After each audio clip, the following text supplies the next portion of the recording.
बिस्मिल्लाहिर्रहमानिर्रहीम। कबल होम्योपैथिक से होम्योपैथिक डॉक्टर सुहसन शाह आज आपसे मुखातिब। आज हम बात करेंगे हेपेटाइटिस ए पर बात करेंगे। हेपेटाइटिस ए जिगर के सोजश को हेपेटाइटिस कहती है। ये एक वायरस की वजह से होती है जिसका नाम ए है, लिहाजा उसे हेपेटाइटिस ए कहती है। इसकी वजूहात में बहुत सी वजूहात आती है। एक गंदगी के बायस होती है, खाने की चीज़ों पर मक्खियाँ बैठे और उन्हें बग़ैर धोए खाया जाए तो ये वायरस मरीज़ के अंदर चला जाता है और उसे बीमारी का बायस बन जाता है।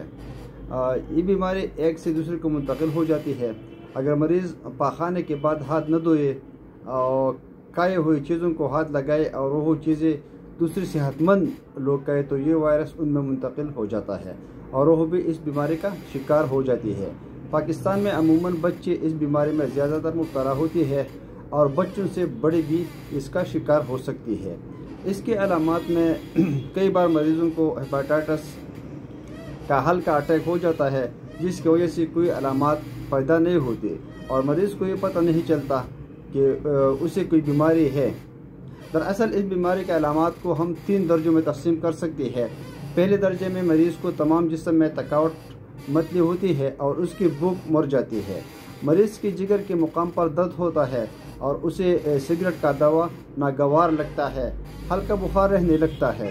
दूसरे दर्जे में पेशाब का आंखों का रंग जर्द होने लगता है और पाखाने का रंग सफ़ेद मैल हो जाता है। लेकिन इस दर्जे में बुखार उतर जाता है और थकावट कम हो जाती है और कुछ भूख लगने लगती है।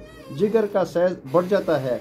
मरीज़ को यरकान 10 दिनों से लेकर 30 दिनों तक बरकरार रहता है। तीसरे दर्जा दरअसल यरकान ख़त्म होने का ये दर्जा होता है। तीसरे दर्जा यरकान ख़त्म होने का दर्जा तकरीबन होता है। इसके लिए मुख्तलिफ टेस्ट भी होती है। इस बीमारी में जिगर का टेस्ट गैर नॉर्मल होती है और खून में LDH, SGPT और SGOT के लेवल बढ़कर 5 से 10 गुना ज़्यादा हो जाती है। खून में बिलिरुबिन की मकदार बढ़ जाती है और IgG एंटीबॉडीज़ खून में यरकान होने के वक्त से लेकर 3 माह से 12 माह तक मौजूद रहती है।